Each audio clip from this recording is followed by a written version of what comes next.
ਗੁਰਦਾਸਪੁਰ ਦੇ ਅਧੀਨ ਆਉਂਦੇ ਥਾਣਾ ਤਿੱਬੜ ਵਿੱਚ ਇੱਕ ਫਾਈਨੈਂਸ ਕੰਪਨੀ ਦੇ ਮੁਲਾਜ਼ਮ ਲਵਪ੍ਰੀਤ ਵੱਲੋਂ 3 ਅਗਸਤ ਨੂੰ ਸ਼ਿਕਾਇਤ ਦਰਜ ਕਰਵਾਈ ਗਈ ਸੀ ਕਿ ਉਹ ਧਾਰੀਵਾਲ ਤੋਂ ਕੰਪਨੀ ਦੀ ਉਗਰਾਹੀ ਕਰਕੇ ਵਾਪਸ ਆ ਰਿਹਾ ਸੀ ਅਤੇ ਰਸਤੇ ਵਿੱਚ 3 ਅਣਪਛਾਤੇ ਵਿਅਕਤੀਆਂ ਨੇ ਉਸ ਦੇ ਕੋਲੋਂ ਕੰਪਨੀ ਦੇ 1 ਲੱਖ ਰੁਪਏ ਲੁੱਟ ਲਏ ਅਤੇ ਉਸ ਨੂੰ ਕਿਰਚਾ ਮਾਰ ਕੇ ਜ਼ਖਮੀ ਕੀਤਾ।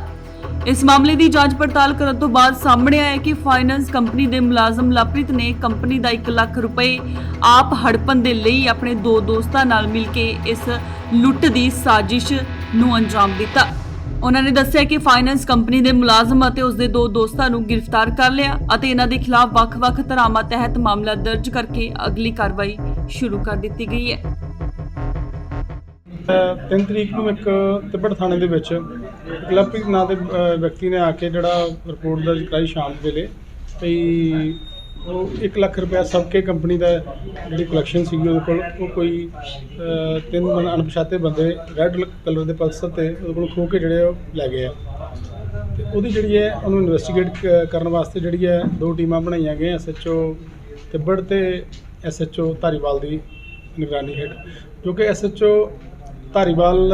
ਨੇ ਆਪਣੇ ਜਿਹੜੇ ਸਾਰੇ ਟੈਕਨੀਕਲ ਤੇ CCTV ਫੁਟੇजेस ਉਹਦੀ ਮਦਦ ਦੇ ਨਾਲ ਉਹ ਜਿਹੜਾ ਮੋਟਰਸਾਈਕਲ ਇੱਕ ਰੈੱਡ ਕਲਰ ਦਾ ਸੀਗਾ ਉਹ ਆਇਡੈਂਟੀਫਾਈ ਕਰਕੇ ਤੇ ਇੱਕ ਲਵਪ੍ਰੀਤ ਨਾਂ ਦਾ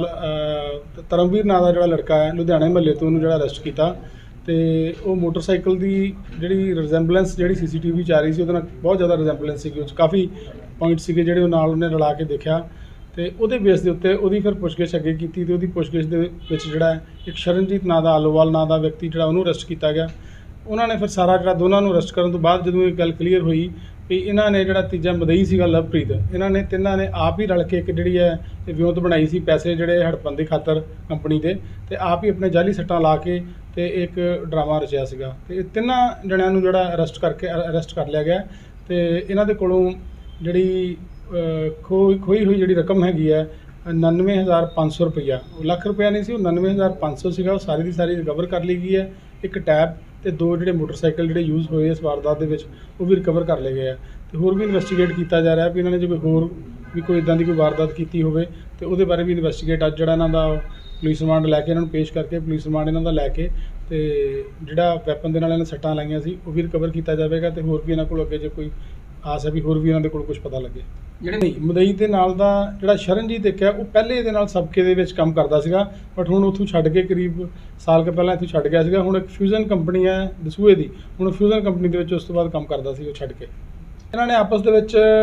ਜਿਹੜਾ ਸ਼ਰਨਜੀਤ ਹੈਗਾ ਵਾ 49,500 ਰੁਪਏ ਉਹਦੇ ਕੋਲੋਂ ਰਿਕਵਰ ਕੀਤਾ ਹੈ ਤੇ 40,000 ਰੁਪਏ ਜਿਹੜਾ ਮਦਈ ਹੈ ਲਵਪ੍ਰੀਤ ਕੋਲੋਂ ਰਿਕਵਰ ਕੀਤਾ ਹੈ ਤੇ ਤੀਸਰਾ ਮੁੰਡਾ ਜਿਹੜਾ ਉਹਦੇ ਕੋਲੋਂ ਜਿਹੜਾ ਟੈਬ ਜਿਹੜਾ ਉਹਦੇ ਕੋਲ ਰਿਕਵਰ ਕੀਤਾ। ਸੱਟਾਂ ਉੱਥੇ ਹੀ ਨਹੀਂ ਜਿੱਥੇ ਜਿਹੜਾ ਇਹਨਾਂ ਸਪੌਟ ਦੱਸਿਆ ਉਹਦੇ ਲਾਗੇ ਹੀ ਕਮਾਦ ਸੀਗਾ ਕਮਾਦ ਦੇ ਵਿੱਚ ਵੜ ਕੇ ਇਹਨਾਂ ਨੇ ਉੱਥੇ ਜਿਹੜੀਆਂ ਸ਼ਰਨਜੀਤ ਨੇ ਜਿਹੜੀਆਂ ਉਹ ਲਵਪ੍ਰੀਤ ਦੇ ਸੱਟਾਂ ਲਾਈਆਂ ਉੱਥੇ ਆ। ਤਾਂ ਦਾ ਇਹੋ ਸੀਗਾ ਵੀ ਜਿਹੜਾ ਕੰਪਨੀ ਦੇ ਜਿਹੜੇ ਪੈਸੇ ਆ ਲੱਖ ਰੁਪਇਆ ਉਹ ਸਾਰਾ ਆਪਸ ਦੇ ਵਿੱਚ ਵੰਡ ਲਿਆ ਜਾਵੇ ਤੇ ਕੋਈ ਸ਼ੱਕ ਵੀ ਨਾ ਹੋਵੇ ਕੰਪਨੀ ਵਾਲਿਆਂ ਨੂੰ ਵੀ ਕੋਈ ਸ਼ੱਕ ਨਾ ਹੋਵੇ ਤੇ ਇਹਨੂੰ ਇੱਕ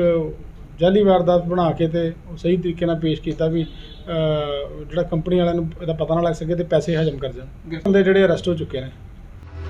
ਗੁਰਦਾਸਪੁਰ ਤੋਂ ਜਸਵਿੰਦਰ ਬੇਦੀ, ਇੰਡੋਸ TV, ਆਸਟ੍ਰੇਲੀਆ।